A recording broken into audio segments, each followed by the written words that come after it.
yang biasa malah mahal. Abu Nawas memiliki hobi memelihara burung. Dari sekian banyak burung yang ada di rumah Abu Nawas, ada 2 ekor burung kakak tua yang sangat menyita perhatian warga, terutama bagi para penggemar burung. Pasalnya, kedua burung kakak tua tersebut bentuknya sangat indah dan salah satunya pandai bernyanyi. Hingga pada suatu hari, datanglah saudagar penggemar burung ke rumah Abu Nawas. "Hei Abu Nawas, aku dengar kabar katanya kamu punya 2 burung kakak tua yang indah," tanya saudagar tersebut. "Oh iya, benar tuan," jawab Abu Nawas singkat. "Mana coba, aku ingin lihat," pinta sang saudagar tersebut. Maka Abu Nawas pun mengajak si saudagar melihat kedua burung kakak tua miliknya. Setelah melihat kedua burung itu, si saudagar pun terpikat dan ingin memilikinya. Ia pun berkata, "Burungmu indah sekali Abu Nawas, apakah kau hendak menjualnya?" tanya si saudagar. "Ya, kalau harganya cocok, aku jual tuan," ujar Abu Nawas. "Berapa kau jual burung itu?" tanya si saudagar. "Murah tuan, tapi saya jualnya sepaket, gak bisa beli cuma satu, harus dua-duanya." Karena saking ngebetnya, si saudagar pun langsung mengiyakan tawaran Abu Nawas. "Jadi tuan, burung kakak tuanya kan ada 2. Yang satu bisa bernyanyi, yang satunya lagi tidak bisa bernyanyi. Nah, kalau burung kakak tua yang bisa bernyanyi harganya 500 dinar. Dan satunya yang tidak bisa bernyanyi harganya 1000 dinar tuan," kata Abu Nawas menjelaskan. Saudagar itu pun heran dengan harga yang ditawarkan Abu Nawas.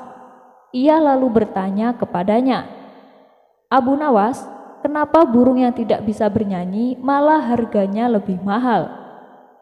Abu Nawas pun menjawab, "Begini tuan, masalahnya burung yang tidak bisa bernyanyi itulah pencipta lagunya, sedangkan yang satunya ya cuman menyanyikan saja."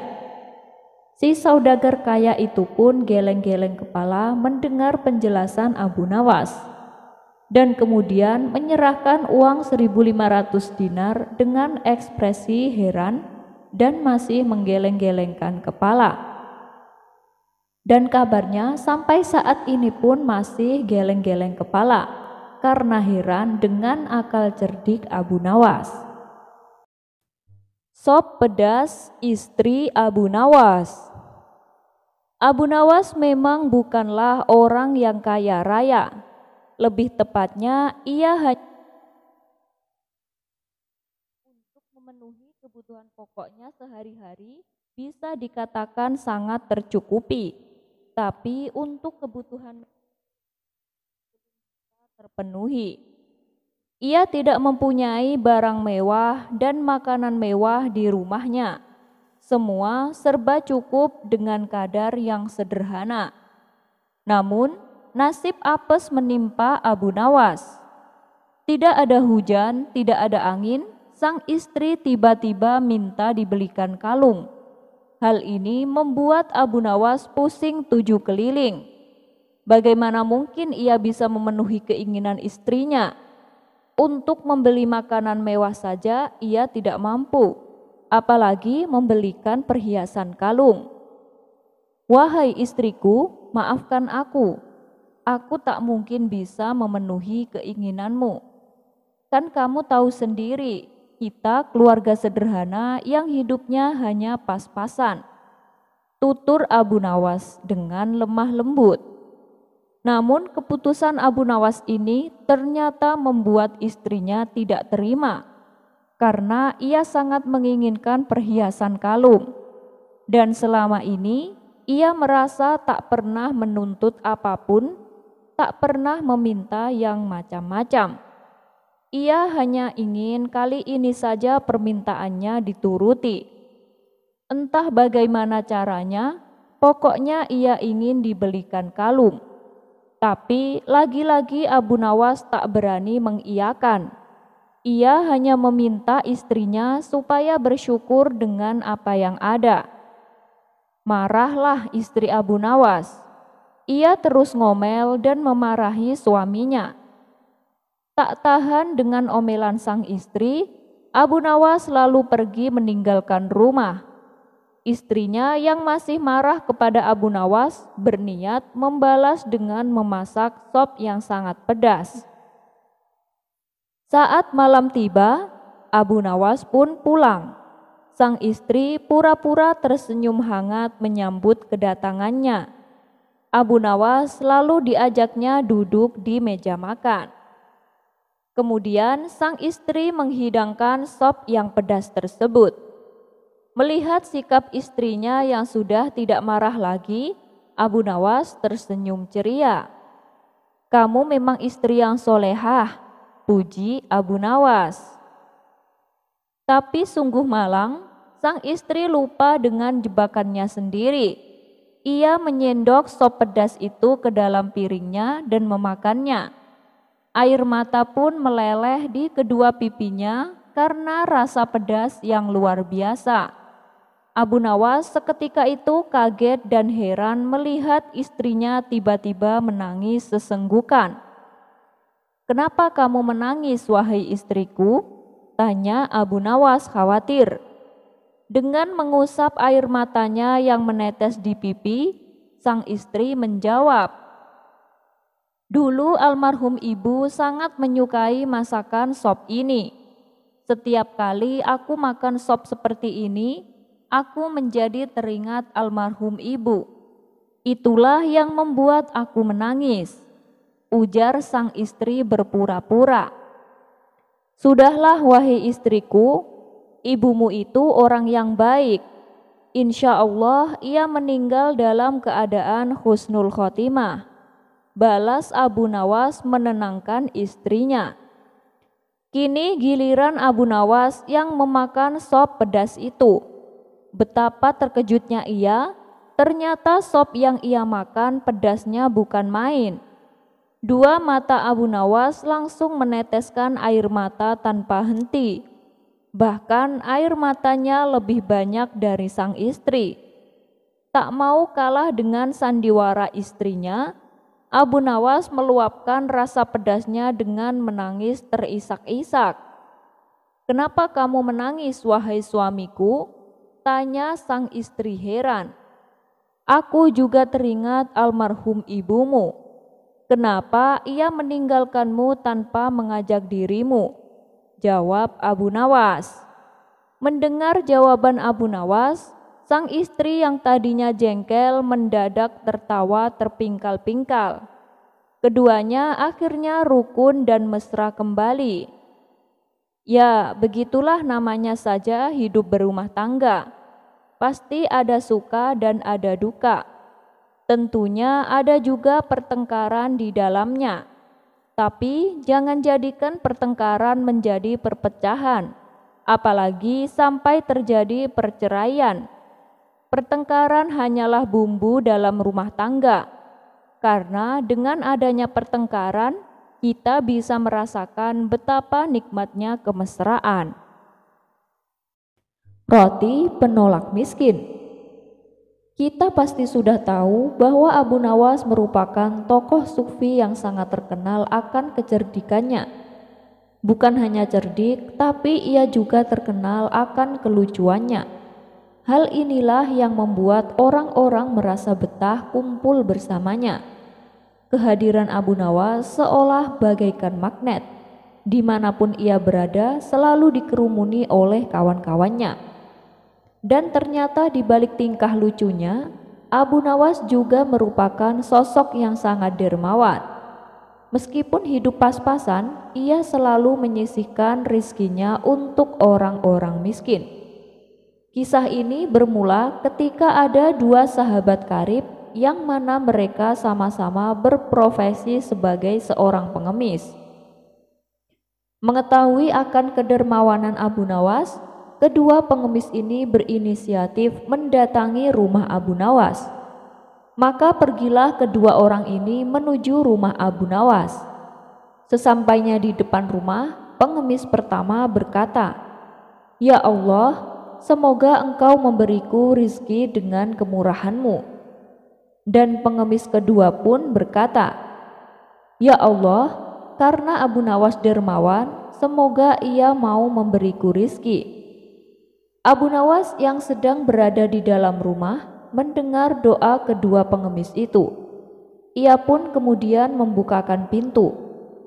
Pengemis pertama diberi uang 2 dirham, sedangkan pengemis kedua yang menyebut namanya diberi sepotong roti.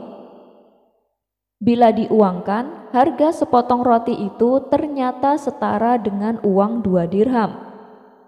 Ketika menerima sedekah dari Abu Nawas, reaksi keduanya berbeda.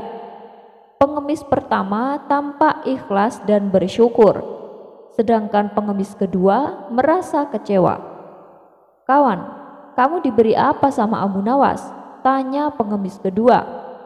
"Aku diberi uang 2 dirham, jawab pengemis pertama. "Aku cuma diberi sepotong roti," sesal pengemis kedua. Pengemis kedua lalu meminta kepada kawannya untuk menukarkan roti yang didapatkan dengan uang 2 dirham milik pengemis pertama. "Ya sudah kawan, gini saja, kamu ambil rotiku ini. Ini kan bisa buat makan anak-anakmu. Nah, uang 2 dirham itu kamu berikan kepadaku," tawar pengemis kedua. Pengemis pertama tidak keberatan, karena memang sekarang ia lebih membutuhkan makanan. Toh nilainya sama saja. Ia pun menerima tawaran tersebut. Sesampainya di rumah, pengemis pertama kaget bercampur bahagia. Karena ternyata saat ia membuka bungkusan roti, ia mendapati uang 100 dinar. Ternyata Abu Nawas sengaja menyelipkan uang itu di bungkusan roti. Dan pada hari berikutnya, hal itu pun terjadi kembali. Pengemis kedua menawarkan rotinya lagi. Karena pengemis pertama sudah mengetahui apa yang ada di dalam roti tersebut, ia pun dengan girang menyetujuinya. Begitulah seterusnya sampai sebulan lamanya. Pengemis pertama yang kini sudah mempunyai uang banyak, tak lagi menjalani profesinya sebagai pengemis. Ia gunakan uang tersebut untuk modal usaha.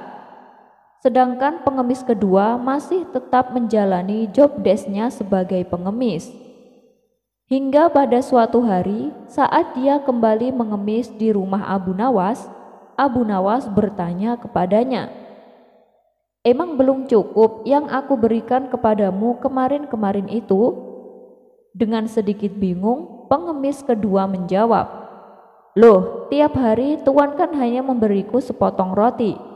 Terus aku jual saja roti itu kepada kawanku seharga 2 dirham." Tersentaklah Abu Nawas mendengarnya. Tapi karena peristiwa tersebut, Abu Nawas mendapatkan pelajaran yang sangat berharga. Dalam hati Abu Nawas berkata, "Waktu pertama kali kedua pengemis itu datang ke rumahku, pengemis pertama berdoa mengharap kemurahan Allah, maka Allah pun memberikan rizki dan kemurahan kepadanya. Sedangkan pengemis kedua berdoa mengharap kemurahanku, maka Allah haramkan pengemis kedua atas pemberianku, walaupun aku ingin memberinya. Sungguh ini membuatku sadar bahwa Sang Pembuat takdir tak dapat terkalahkan, dan Dia Maha Kuasa atas segala sesuatu.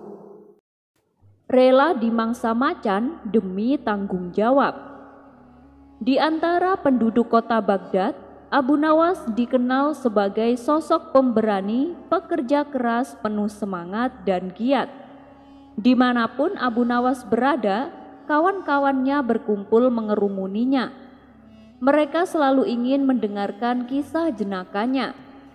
Dan suatu kali, saat Abu Nawas nongkrong di warung bersama kawan-kawannya, datanglah seorang saudagar kaya. Saudagar tersebut mengatakan bahwa dirinya sedang membutuhkan seseorang yang pemberani. Orang-orang di situ langsung menunjuk ke arah Abu Nawas. Wah, Tuan datang di tempat yang tepat, karena di sini ada orang yang terkenal pemberani, Tuan, ucap mereka.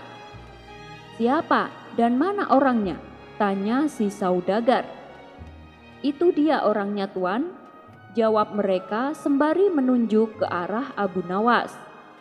Kemudian saudagar kaya itu segera menghampiri Abu Nawas. Abu Nawas, apa kau bersedia bekerja untukku? Aku akan memberimu bayaran yang besar dan juga ada bonusnya, tutur saudagar tersebut. Itu sih tergantung.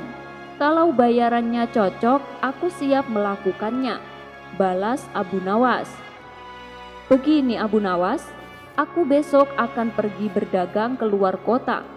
Nah, tugasmu mengawal perjalananku, ucap si saudagar. Cuma mengawal, tidak ada tugas lain? Tanya Abu Nawas memastikan. Iya Abu Nawas, tugasmu hanya mengawal agar aku selamat sampai tujuan, jawab saudagar tersebut. Baiklah, aku setuju. Tapi aku butuh uang untuk keluargaku selama aku tinggalkan, balas Abu Nawas. Kemudian saudagar tersebut memberi Abu Nawas sejumlah uang. Dan pada esok harinya, Abu Nawas dan saudagar kaya itu mulai melakukan perjalanannya. Di sepanjang perjalanan Abu Nawas dengan penuh waspada mengawasi dan mengawal si saudagar. Di tengah perjalanan, saudagar tersebut meminta untuk beristirahat sebentar. Mereka pun duduk di bawah naungan pohon besar. Abu Nawas, turunkan barang bawaan dari punggung keledai itu, biar dia ikut istirahat, pinta si saudagar. Waduh, maaf nih Tuan, sesuai dengan perjanjian, tugas saya kan hanya mengawal dan menjaga keselamatan Tuan, sahut Abu Nawas. Si saudagar terpaksa melakukannya sendiri. Ia menurunkan semua barang bawaan dari punggung keledai. Dan tak berapa lama, si saudagar itu kembali berkata, Aku lapar Abu Nawas, cobalah kau buat makanan untuk kita. Lagi-lagi Abu Nawas menjawab dengan alasan yang sama. Maaf Tuan, sesuai dengan perjanjian, tugas saya hanya mengawal dan menjaga keselamatan Tuan, sahut Abu Nawas.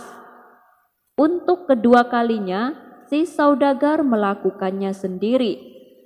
Ia memasak makanan daging kelinci yang lezat. Aromanya sangat menggugah selera makan, hingga membuat Abu Nawas tak sabar untuk segera mencicipinya. Dan setelah selesai memasak, saudagar itu berkata kepada Abu Nawas, Kemarilah Abu Nawas, kita makan sama-sama, ajak saudagar kaya. Baiklah Tuan, rasanya juga aku gak enak, terus-terusan menolak perintah Tuan, timpal Abu Nawas. Wah, luar biasa. Masakan Tuan ini lezat sekali. Harusnya Tuan buka restoran, pasti banyak pembelinya, puji Abu Nawas. Kamu kalau memuji orang pintar juga ya Abu Nawas, balas si saudagar sambil tersenyum. Setelah mereka selesai makan dan beristirahat, maka mereka berdua kembali melanjutkan perjalanan. Kali ini mereka berjalan melewati hutan belantara. Pemandangan indah dan sejuk membuat perjalanan semakin menyenangkan. Namun dikala mereka sedang asyik berjalan, tiba-tiba muncul seekor macan. Tentu saja hal ini membuat Abu Nawas terkejut dan ketakutan. Kenapa kau tak bilang kalau hutan ini ada hewan buasnya? Tanya Abu Nawas panik. Dari pertama kan sudah aku katakan, aku butuh seorang pemberani untuk mengawal perjalananku, balas si saudagar. Ayo Abu Nawas, tunjukkan keberanianmu, selamatkan aku dari hewan buas itu, karena itu adalah tugasmu, kata si saudagar melanjutkan. Apa yang harus aku lakukan? Menyelamatkan diri sendiri saja belum tentu bisa, apalagi menyelamatkan saudagar itu, ucap Abu Nawas dalam hati. Ayo Abu Nawas, apa yang harus kita lakukan sekarang? Teriak si saudagar. Abu Nawas yang dalam keadaan panik pura-pura bersikap tenang dan berkata, sabar Tuan, tenang. Begini caranya. Secepat kilat, Abu Nawas langsung lari terbirit-birit. Yang terpenting dalam pikirannya saat itu adalah menyelamatkan diri dari hewan buas. Tentu hal itu membuat si saudagar marah.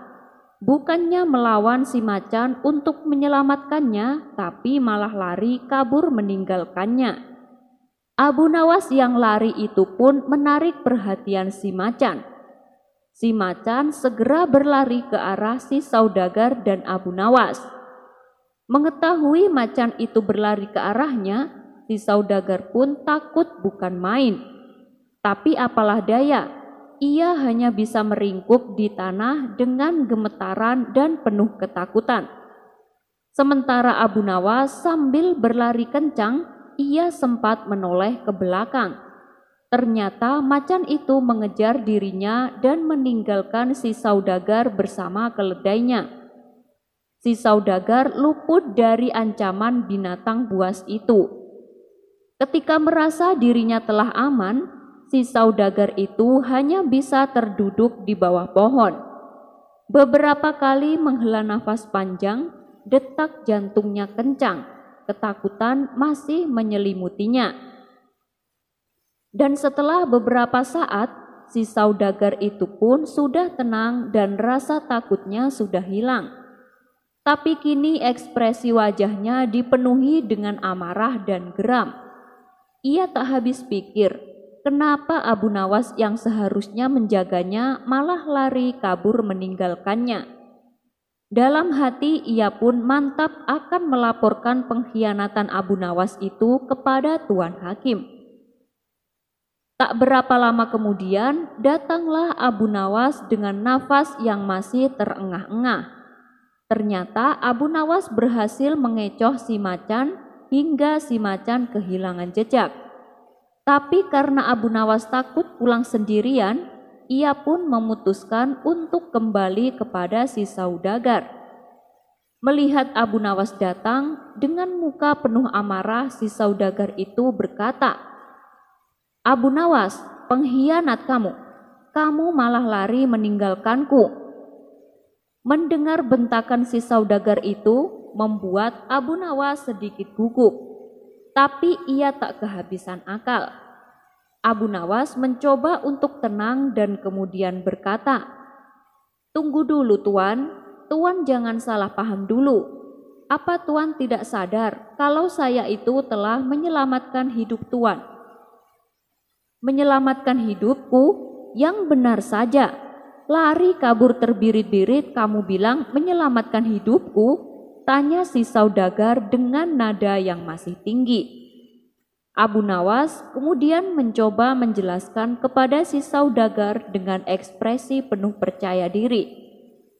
Tuan saudagar, mungkin Tuan belum paham. Saya lari itu bukan kabur Tuan. Saya lari mengorbankan diri agar dikejar oleh si macan. Saya rela mati demi Tuan dan itu memang tanggung jawab saya. Dan terbukti kan Tuan luput dari ancaman binatang buas itu. Mendengar penjelasan Abu Nawas itu, si saudagar menjadi tenang. Dalam hati ia membenarkan ucapan Abu Nawas dan mengurungkan niatnya untuk melaporkan Abu Nawas kepada Tuan Hakim. Mereka pun kemudian melanjutkan perjalanan sampai ke tujuan dan kembali pulang dengan selamat.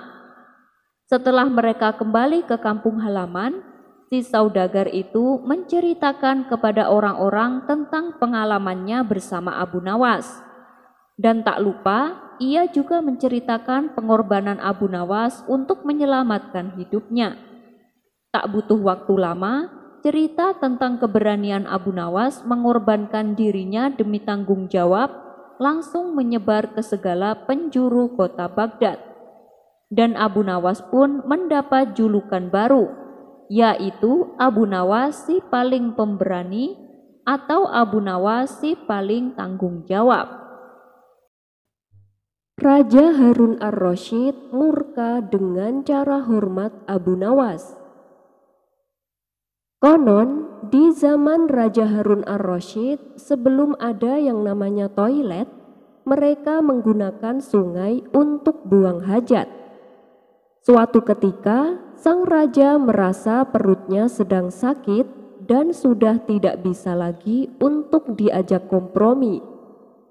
Seketika itu juga, Baginda Raja meminta para pengawal untuk mendampinginya ke sungai demi menuntaskan hajatnya. Kebetulan sungai itu mengalir dari utara ke arah selatan. Dan sudah menjadi kebiasaan di kalangan masyarakat, jika sang raja sedang buang hajat di sungai, maka rakyat dilarang keras buang hajat di sebelah utaranya Baginda Raja. Karena dikhawatirkan kotoran tersebut akan mengalir ke arah selatan dan mengenai badan sang raja. Bagi yang melanggar, maka akan mendapatkan hukuman berat dari sang raja. Namun, kali ini peraturan tersebut tak diindahkan oleh Abu Nawas. Abu Nawas dengan santainya juga ikut buang hajat di sebelah utara agak jauh dari Baginda Raja. Di saat Baginda Raja sedang asyik buang hajat, tiba-tiba saja ada suatu benda yang menyenggol pantatnya. Tanpa berpikir panjang, benda tersebut langsung dipegang dan dilihat oleh sang raja. Alangkah kagetnya, ternyata benda tersebut adalah kotoran manusia. Spontan saja hal itu membuat Baginda Raja naik pitam. Dan seketika itu juga Baginda Raja menyuruh para pengawal untuk menyusuri sungai di belahan utara dan mencari tahu siapa yang berani buang hajat. Dan benar saja, di sebelah utara agak jauh dari posisi sang raja, terlihat sosok Abu Nawas sedang buang hajat dengan santainya dan bersiul-siul. Saat itu juga, para pengawal langsung menangkap dan membawanya ke hadapan Baginda Raja untuk dihukum. Ketika di hadapan raja, Abu Nawas protes, kenapa dia ditangkap dan akan dihukum. Baginda Raja pun menjelaskan bahwa perbuatan Abu Nawas telah melecehkan privasinya dan menginjak-injak harga dirinya sebagai seorang raja. Kamu keterlaluan, Abu Nawas. Berani-beraninya kamu buang hajat di sebelah utaraku. Kotoranmu mengenai badanku. Kamu harus menerima hukuman, Abu Nawas, bentak sang raja. Maaf Paduka, tunggu sebentar, sela Abu Nawas. Tunggu apa lagi? Kali ini tidak ada lagi ampunan bagimu, sahut sang raja dengan geram. Tunggulah sebentar Paduka yang mulia, tolong beri saya kesempatan untuk menjelaskannya. Saya melakukan itu semua karena saya sangat menghargai engkau Paduka yang mulia, kata Abu Nawas. Mendengar hal itu, Raja Harun ar-Rasyid pun sedikit tertegun dengan apa yang disampaikan oleh Abu Nawas. Perbuatan seperti itu kamu bilang untuk menghormatiku, tanya raja keheranan. Begini Paduka yang mulia, selama ini kan jika Paduka mengadakan perjalanan baik dengan rakyat ataupun bersama pengawal, tidak ada satupun dari mereka yang berani mendahului jalannya Paduka. Begitu juga dengan hamba Paduka yang mulia. Ketika saya ikut rombongan Paduka, posisi berjalan saya tidak berani mendahului Paduka. Itu semua saya lakukan karena saya menjaga tata krama dan sopan santun kepada Paduka. kata Abu Nawas membela diri. Ya, itu bagus. Tapi apa hubungannya dengan perbuatanmu sekarang ini? Tanya sang raja.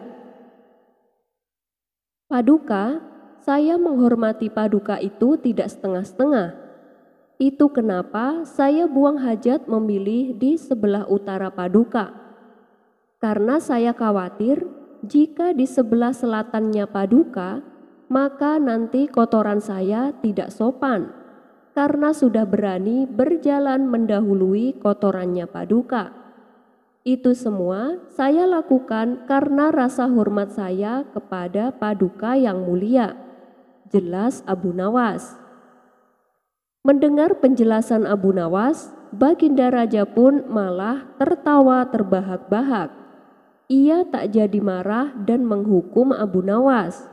Akan tetapi Abu Nawas malah diberi hadiah karena alasannya yang masuk akal dan juga telah menghibur dirinya. Pencuri buntung. Dikisahkan ada seorang pencuri yang selalu membuat resah di pasar. Banyak para pedagang dibuat kesal dengan pencuri ini. Pasalnya, barang-barang dagangannya sering berkurang karena dicuri. Bahkan ia tak hanya mencuri barang milik pedagang, tapi terkadang ia juga mencuri barang milik pembeli. Dan yang sering menjadi korban adalah Tuan Hamid, seorang pedagang yang mempunyai toko di pasar. Meskipun berulang kali tertangkap basah, namun si pencuri tak pernah jera. Orang-orang di pasar sebenarnya sudah geram dan ingin menghukumnya.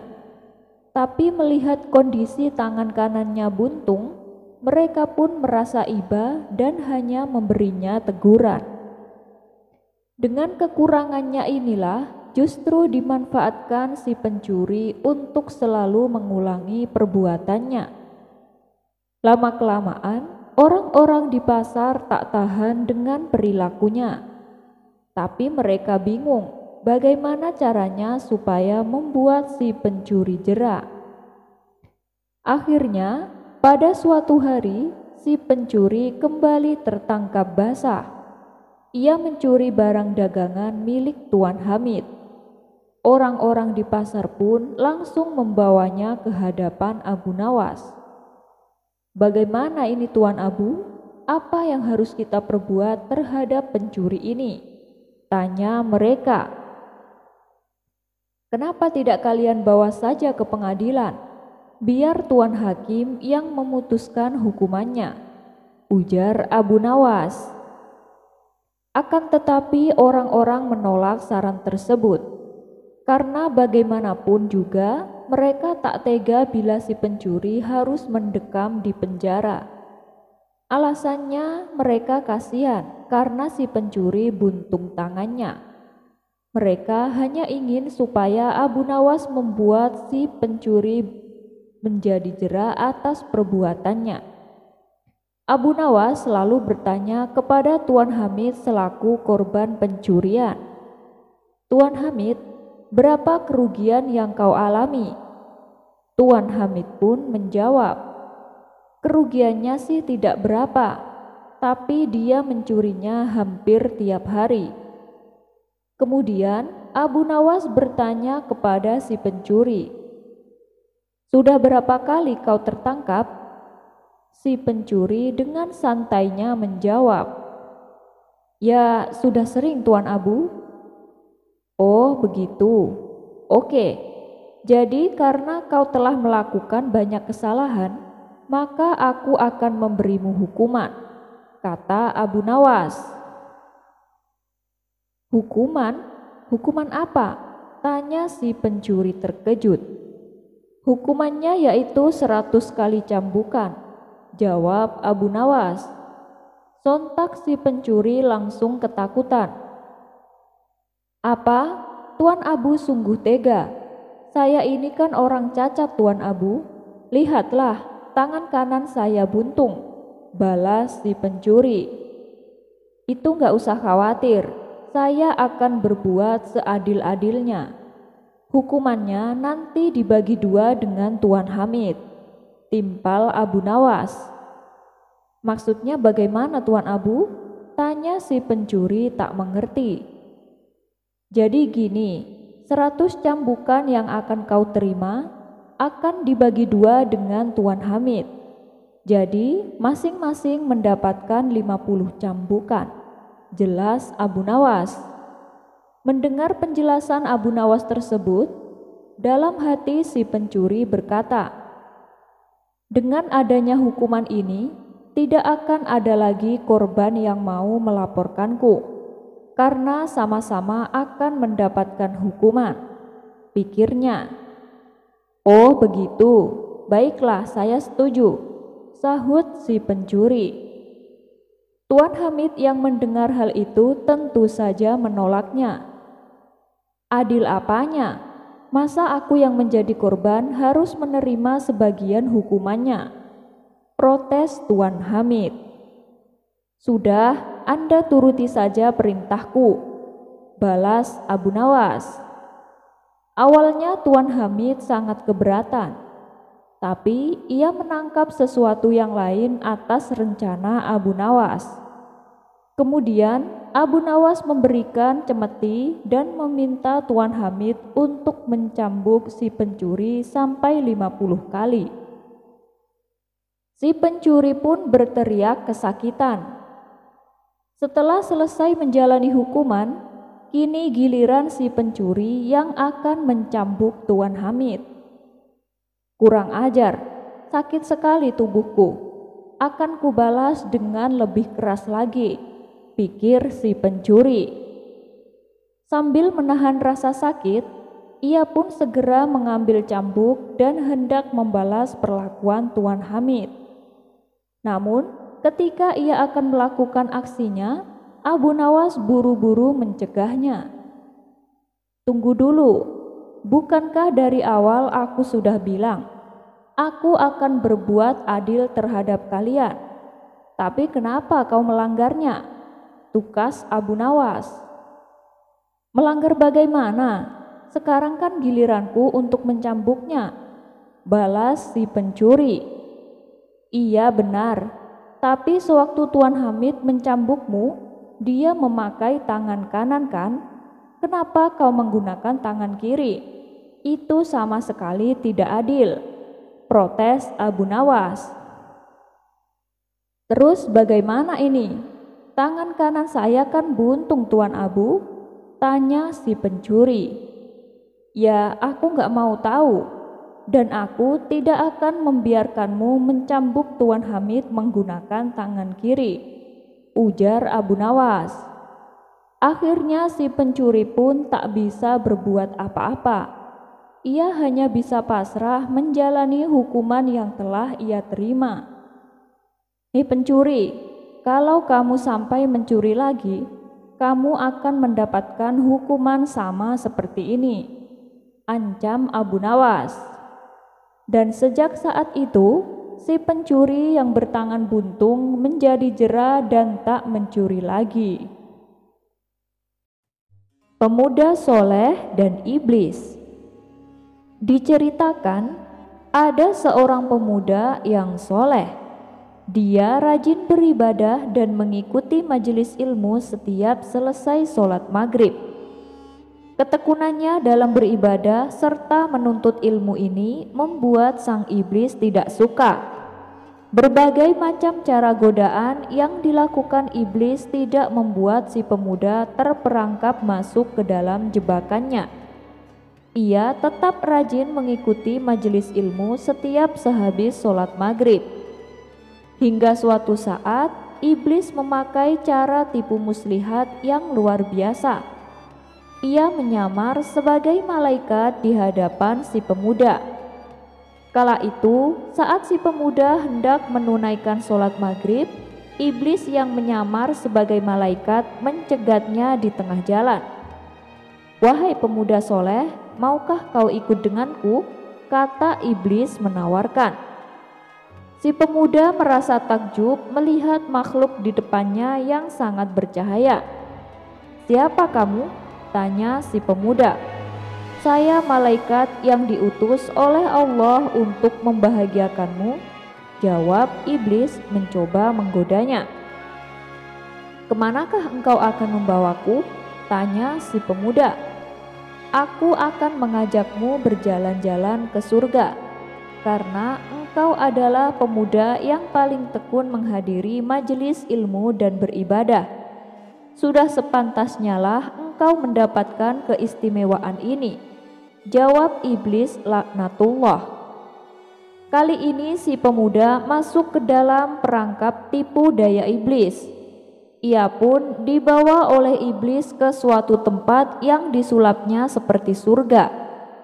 Si pemuda diajak jalan-jalan mengelilingi taman surga nan indah di sana. Di situ terdapat sungai yang berupa madu dan susu. Saking terpesona dengan semua yang dilihatnya, tidak terasa waktu telah menjelang tengah malam.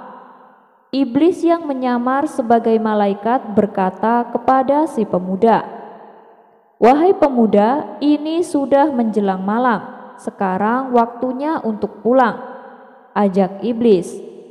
Ia pun mengantarkan si pemuda sampai di depan rumahnya. Sebelum berpisah, pemuda berkata, "Sebenarnya aku masih belum puas di dalam surga. Maukah engkau mengajakku lagi?" tanya si pemuda. Iblis pun menjawab, "Aku bisa mengajakmu setiap hari sebelum waktu maghrib. Tapi ada syaratnya. Kamu tidak boleh menceritakan hal ini kepada siapapun." "Baik, saya tidak akan menceritakan kepada siapapun," balas si pemuda. Esok harinya, menjelang waktu maghrib, iblis yang menyamar menjadi malaikat kembali dan mengajaknya ke dalam surga khayalan tipu daya iblis. Begitulah seterusnya sampai si pemuda kini tak lagi mengikuti jamaah sholat maghrib dan menghadiri majelis ilmu. Suatu hari, gurunya mendatangi rumah si pemuda untuk menanyakan keadaannya. "Wahai anakku, mengapa kini engkau tak lagi menghadiri majelis ilmu? Apakah engkau sedang sakit?" tanya gurunya. "Maaf guru, saya sekarang tidak bisa lagi menghadiri majelis ilmu. Saya bisa menghadirinya kalau selain waktu ba'da maghrib," jawab si pemuda. Sang guru yang bisa membaca isi batin si pemuda mulai curiga, tapi ia tetap tersenyum. "Apa alasanmu tidak bisa hadir?" tanya gurunya kembali. "Maaf, saya tidak bisa mengatakannya. Ini rahasia," balas si pemuda. "Wahai anakku, aku ini gurumu. Ceritakanlah kepadaku," pinta gurunya. Si pemuda akhirnya bercerita bahwa setiap menjelang maghrib, dia diajak oleh malaikat masuk ke dalam surga. Mendengar itu, sang guru hanya tersenyum. Meskipun ia tahu bahwa yang mengajak si pemuda bukanlah malaikat, melainkan iblis laknatullah. Tapi sang guru tidak langsung menceritakan yang sesungguhnya. Dikhawatirkan si pemuda akan membantahnya dan tidak akan lagi mempercayai gurunya, yang justru akan berakibat si pemuda menjauhi gurunya. Maka berkatalah sang guru kepada si pemuda, "Wahai anakku, jika malaikat tersebut mengajakmu ke surga lagi, tinggallah engkau di sana dan jangan mau keluar. Surga itu tempat yang kekal. Bukankah surga tujuan akhir dari kehidupan manusia?" ujar gurunya. Si pemuda sejenak terdiam. Kemudian ia berkata, "Tapi aku takut guru." "Kenapa harus takut? Surga itu tempat kesenangan. Percayalah padaku, malaikat tersebut tidak akan mencelakakanmu. Katakan padanya bahwa engkau ingin tetap di surga dan tak mau keluar lagi," kata sang guru berpesan. Keesokan harinya, saat menjelang maghrib, seperti biasa, iblis menjemput si pemuda di depan rumahnya dan mengajaknya masuk surga khayalan tipu daya iblis. Si pemuda melihat banyak pemandangan yang menakjubkan. Ia juga disuguhi berbagai macam kenikmatan hingga tak terasa waktu telah menunjukkan tengah malam. Si iblis lalu mengajak si pemuda untuk pulang. "Wahai pemuda, mari kita pulang, waktunya sudah habis," ajak iblis kepada pemuda. Sesuai dengan pesan gurunya, si pemuda menolak ajakan iblis. "Tidak mau, aku ingin tetap di dalam surga." Seketika iblis kaget mendengarnya. Si iblis lalu membujuknya berkali-kali agar si pemuda mau menuruti ajakannya. "Mari kita pulang saja, besok kita bisa kesini lagi," rayu iblis kepada si pemuda. Akan tetapi si pemuda tetap teguh pendirian, ia tidak mau keluar dari surga. Karena tak berhasil membujuknya, dengan perasaan kesal, iblis lalu meninggalkan si pemuda sendirian. Pada saat si pemuda tetap pada khayalannya, tibalah waktu fajar. Tiba-tiba semua pemandangan indah yang dilihatnya menjadi berubah. Bau busuk mulai tercium, sangat menyengat. Si pemuda tersadar dan kaget. Ternyata ia sedang berada di atas tumpukan sampah di sudut perkotaan. Ia pun lalu mengadukan peristiwa tersebut kepada gurunya. Sang guru kembali hanya tersenyum mendengar pengaduan muridnya itu.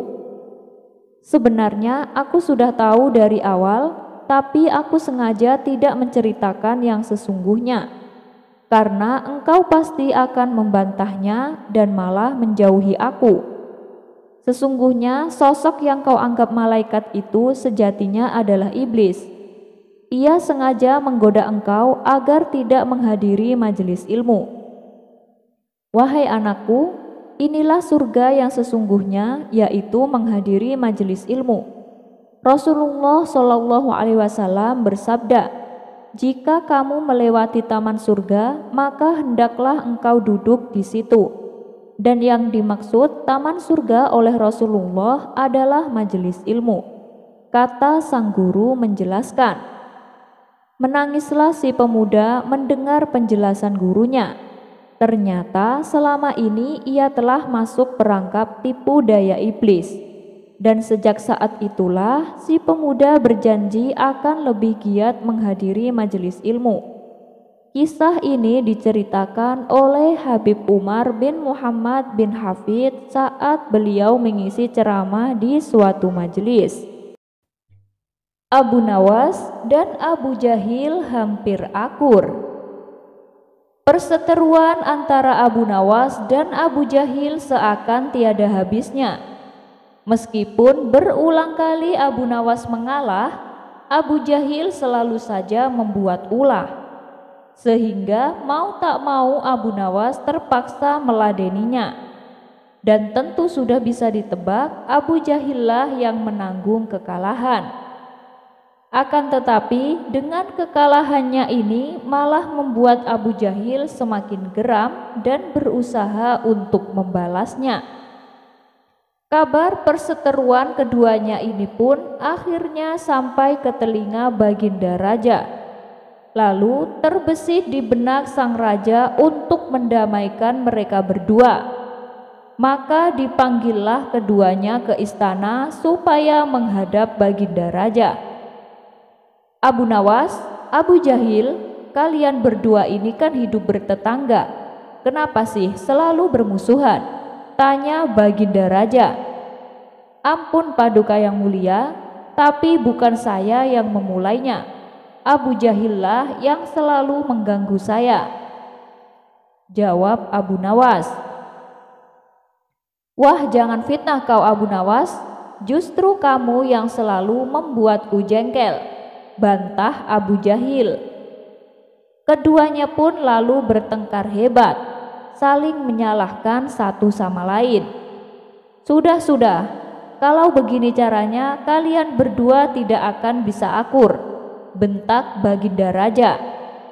Suasana pun menjadi hening untuk beberapa saat. Kemudian Baginda Raja berkata, "Ya sudah, begini saja. Kalau kalian mau berdamai, akan saya kabulkan 3 permintaan, apapun keinginan kalian." "Benarkah Paduka? Bagaimana kalau saya minta emas?" tanya Abu Nawas. "Akan aku berikan, asalkan kalian mau berdamai," jawab Baginda Raja. Mendengar hal itu, Abu Jahil yang memang iri dengan Abu Nawas mengajukan syarat kepada sang raja. "Paduka, saya mau berdamai dengan Abu Nawas, tapi ada syaratnya. Apapun yang Abu Nawas minta, saya harus mendapatkan 2 kali lipatnya," ucap Abu Jahil. "Bagaimana Abu Nawas? Kamu setuju?" tanya Baginda Raja. Sejenak Abu Nawas terdiam, seperti ada sesuatu yang dipikirnya, dan pada akhirnya Abu Nawas pun menyetujuinya. "Baiklah Paduka, tapi bila ada salah satu keinginan saya yang tidak mau diterima Abu Jahil, maka semua hadiah untuknya harus menjadi milikku," jelas Abu Nawas. "Tentu saja Abu Nawas, dengan senang hati aku menerimanya," sahut Abu Jahil dengan sombong. Kemudian Baginda Raja menanyakan apa keinginan pertama Abu Nawas. "Saya ingin dibuatkan rumah yang megah Paduka," pinta Abu Nawas. Baginda Raja pun menyanggupinya. "Berarti kau Abu Jahil, akan aku buatkan 2 rumah megah untukmu," kata Baginda Raja. Abu Jahil senang bukan kepalang mendengarnya. "Sekarang apa keinginanmu yang kedua?" tanya Baginda Raja kepada Abu Nawas. "Saya ingin mempunyai 1000 keping emas Paduka," jawab Abu Nawas. "Baik, saya penuhi permintaanmu. Dan untukmu Abu Jahil, kamu akan mendapatkan 2000 keping emas," kata Baginda Raja. Seketika Abu Jahil tertawa girang. Dalam hati ia berkata, "Sekarang aku lebih kaya darimu Abu Nawas, dan dengan kekayaanku ini aku bisa menyombongkan diri di hadapanmu," batin Abu Jahil. "Sekarang keinginanmu yang terakhir, apa keinginanmu?" tanya Baginda Raja. Tiba-tiba Abu Nawas berjalan ke arah menara istana dan menaiki menara tersebut yang tingginya 5 meter. Setelah berhasil naik ke atas, Abu Nawas pun terjun ke bawah. Untunglah Abu Nawas baik-baik saja, hanya kakinya yang lecet-lecet sedikit. Kemudian ia menghampiri Baginda Raja. "Hei Abu Nawas, apa maksud perbuatanmu itu?" tanya Baginda Raja. "Yaitu tadi keinginan terakhir saya Paduka," kata Abu Nawas memberitahu. "Oh begitu. Berarti kau Abu Jahil, kamu harus lompat dari menara yang tingginya 2 kali lipat," ujar Baginda Raja. Abu Jahil yang takut dengan ketinggian menolak melakukannya. "Saya tidak mau Paduka, saya pilih menara yang tingginya sama," protes Abu Jahil. "Wah, gak bisa gitu dong. Kamu sendiri kan yang minta apapun yang kau inginkan, kamu meminta 2 kali lipatnya," sahut Abu Nawas. "Benar Abu Jahil, bukankah itu syarat yang kamu ajukan sendiri? Kalau kamu menolak melakukannya, berarti semua hadiah yang akan kamu terima menjadi milik Abu Nawas, dan itu sudah sesuai kesepakatan. Ingat itu Abu Jahil," timpal Baginda Raja. "Kurang ajar Abu Nawas, mana mungkin aku lompat dari ketinggian 10 meter. Itu sih sama saja bunuh diri," gerutu Abu Jahil. Dan akhirnya khayalan Abu Jahil menjadi orang kaya menjadi kandas akibat akal cerdik Abu Nawas. Malahan Abu Nawas yang mendapatkan harta 3 kali lipat dari yang ia minta. Lagian belum apa-apa sudah ada niatan untuk menyombongkan diri kepada Abu Nawas.